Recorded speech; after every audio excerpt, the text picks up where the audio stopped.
দি haunted আওয়ারের second এপিসোডে তোমাদেরকে স্বাগত জানাই। গল্প শুরু করার আগে একটা কথা বলবো। আমাদের প্রথম এপিসোড লাল রাস্তা অডিও স্টোরিটা তোমরা যদি এখনও না দেখে থাকো, তাহলে এই গল্পের শেষে নিশ্চয়ই সেই গল্পটিকে ভিজিট করো এবং কেমন লাগলো জানিও। আর হ্যাঁ, তোমরা যদি এরকম গা ছমছমে ভূতের গল্প পছন্দ করে থাকো, তাহলে চটপট আমাদের এই চ্যানেল দ্য হন্টেড আওয়ারকে সাবস্ক্রাইব করে নাও। তার সঙ্গে বেল আইকনটি প্রেস করে রেখো, যাতে প্রত্যেকটি ভিডিও নোটিফিকেশন পেয়ে যাও খুব সহজেই। চলো তাহলে দেরি না করে গল্পে ফেরা যাক। The Haunted Hour। আপনার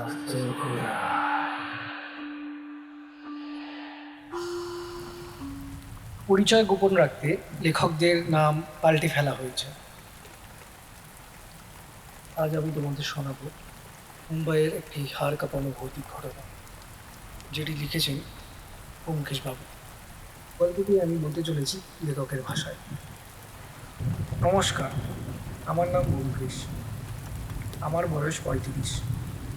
আমি মুম্বাইতে বিগত 10 বছর ধরে চাকরি সূত্রে থাকি। আজ আমি যে ঘটনাটি বলতে চলেছি সেটা হয়তো কোনোদিনও আমি ভুলতে পারবো না, অন্তত বেঁচে থাকতে তো নয়। মুম্বাই পুনে এক্সপ্রেসওয়ে, রাত্রে নিস্তব্ধ হাইওয়েতে গতি পছন্দ যারা করেন তাদের কাছে যেন এটা একটা স্বর্গ। আর আমি সদ্য কিনেছি আমার স্বপ্নের গাড়ি।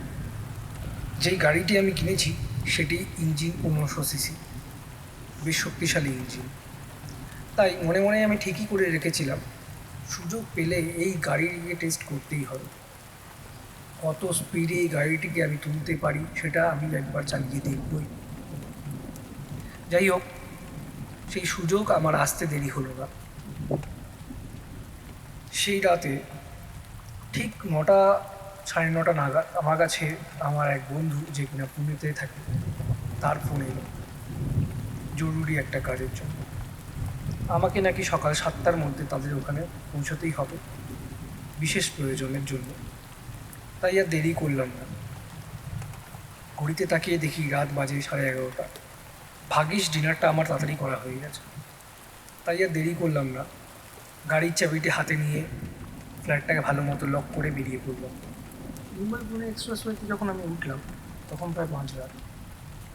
এক্সপ্রেসওয়ে সম্পূর্ণ ফাঁকা। ঘড়িতে তাকিয়ে দেখলাম ঘড়ি কাঁটা বলছে তখন রাত 12টা 30।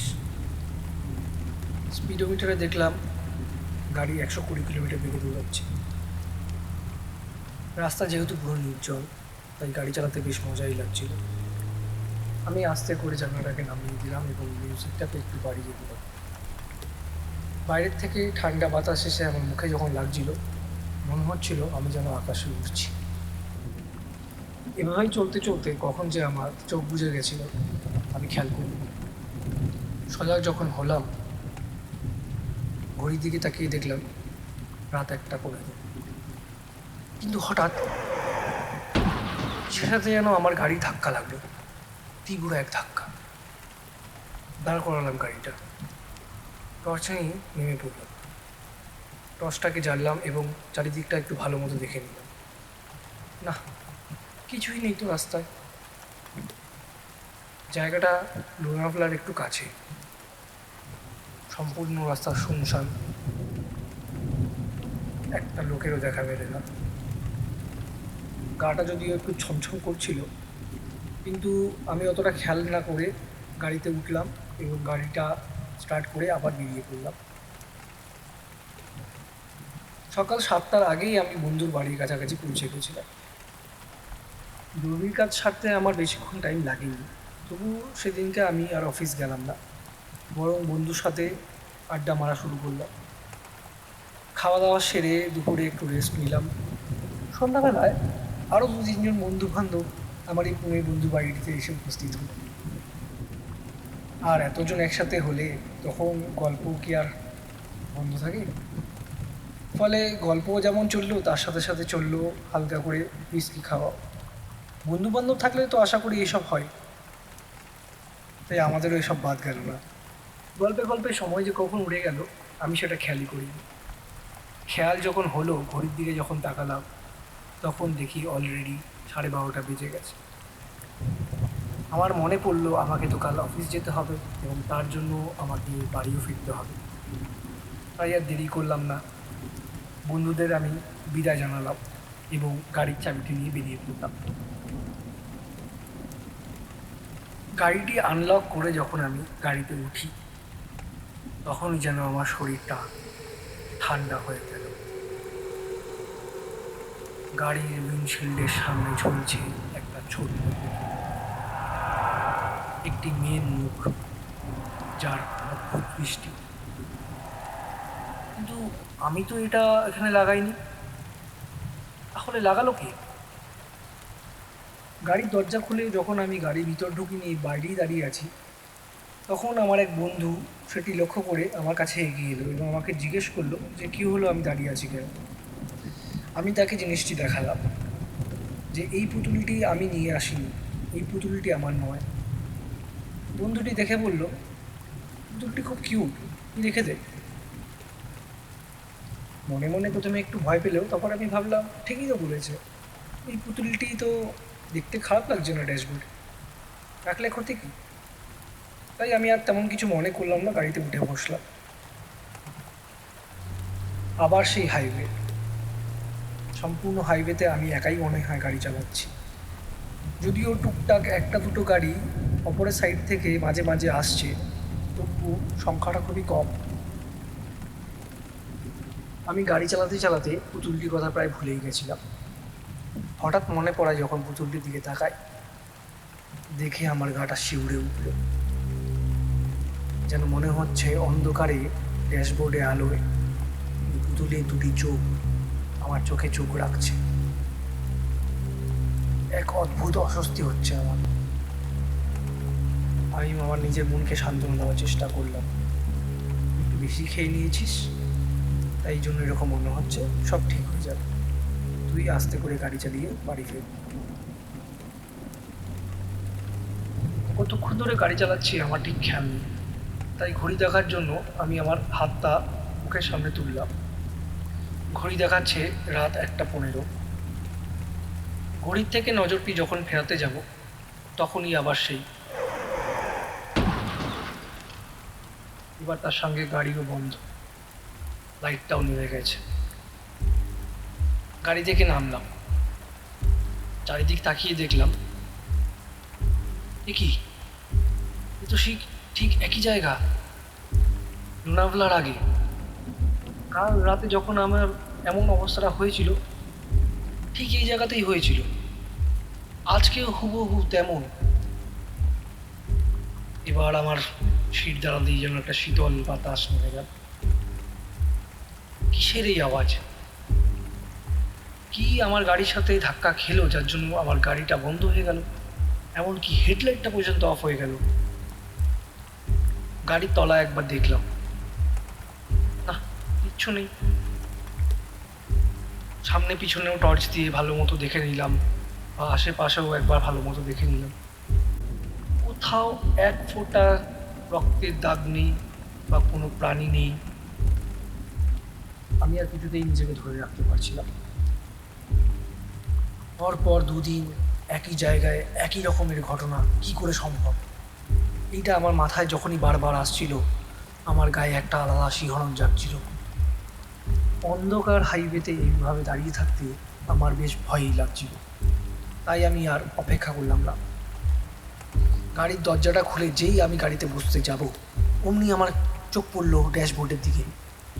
এ কি, পুতুলটা কোথায়? গায়েব? নাকি কোথাও পড়ে গেল? পড়লো কোথায়?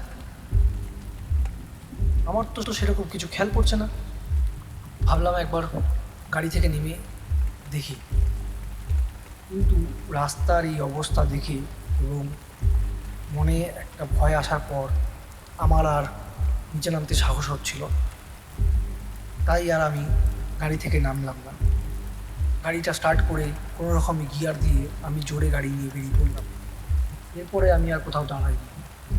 শেষমেশ যখন আমার ফ্ল্যাটের সামনে এসে পৌঁছালাম, ঘড়িতে দেখলাম রাত 2:30 বাজে।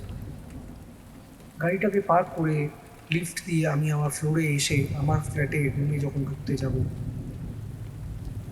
ঠিক তখনই সামনের দৃশ্য দেখে আমি স্তব্ধ হয়ে গেলাম। আমার ফ্ল্যাটের দরজাটা খোলা, আলো জ্বলছে, আমার গা শিউরে উঠল। আমার একদম সঠিক মনে আছে, আমি আগের দিন বেরোনোর সময় ফ্ল্যাটটাকে ভালো মতো লক করে বেরিয়েছিলাম। তাহলে আমার দরজাটা খুলল কি? আমি ধীরে ধীরে আমার ফ্ল্যাটের দরজার সামনে এগোলাম। ফ্ল্যাটে ঢুকতেই শরীরে যেন একটা ঠান্ডা বাতাস এসে লাগলো। সম্পূর্ণ ফ্ল্যাটটা আমার ঠান্ডা, যেন কেউ এসি চালু করে রেখেছে। আর তার সঙ্গে সঙ্গে কেমন একটা বিটকেল মাংস পচা দুর্গন্ধ আমার নাকে আসছে। এইসব কোনো কিছুই আমি ঠিক বুঝে উঠতে পারলাম না। আমি ফ্ল্যাটের চারিদিকটা একবার ভালো মতো দেখে নিলাম, কোথাও কোনো কিছু চুরি বা ডাকাতি হয়নি তো। দেখলাম না, সব ঠিকঠাকই আছে। কিন্তু আমার এই ফ্ল্যাটের দরজা কে খুললো, আমি এখনও পর্যন্ত সেটা বুঝে উঠতে পারলাম না। ভাবলাম কাল সকালে একবার সিকিউরিটিকে এই ব্যাপারে জিজ্ঞেস করব। এখন আমি অনেক টায়ার্ড, আমাকে কাল অফিসে বেরোতে হবে সকাল সকাল। জামা কাপড় ছেড়ে ওয়াশরুমে গিয়ে নিজেকে ফ্রেশ করে নিলাম। এমন সময় মনে হলো আমার ঘরের টিভিটা যেন হঠাৎ করে চলে উঠেছে। বাইরের থেকে ঠিক শব্দটা আমার কানে আসছে। এটা তো আজও মুশকিল হলো, আজ হঠাৎ হলো কি? কোনো রকমে ওয়াশরুম থেকে বেরিয়ে আমি যখন টিভির সামনে এসে উপস্থিত হলাম, সামনের দৃশ্যটা আমাকে স্তব্ধ করে দিল। টিভির পর্দায় চলছে নিউজ রিপোর্টিং। সেখানে শিরোনাম লেখা, মধ্যরাতে লোনাভলার কাছে হিট অ্যান্ড রান, এক তরুণী নিহত, কেউ ধরা পড়েনি। আমার যেন শ্বাস বন্ধ হয়ে আসছে, হৃৎস্পন্দনের শব্দ যেন আমি শুনতে পাচ্ছি, ধীরে ধীরে যেন সেটা কমে আসছে। ঘরে এসি চলছে, তবুও আমি যেন ঘেমে গেছি। আমি আর দাঁড়িয়ে থাকতে পারলাম না, ধীরে ধীরে বিছানায় গায়ে গিয়ে দিলাম।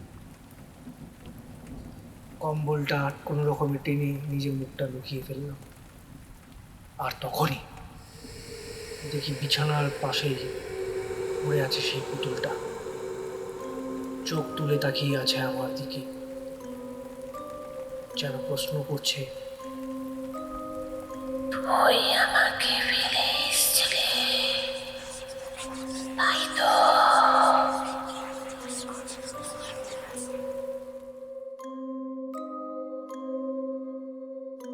এই গল্পটি তোমাদের কেমন লাগলো কমেন্ট সেকশনে সেটা কিন্তু জানাতে ভুলো না। গল্পটি ভালো লেগে থাকলে নিশ্চয়ই লাইক, শেয়ার অ্যান্ড সাবস্ক্রাইব করো।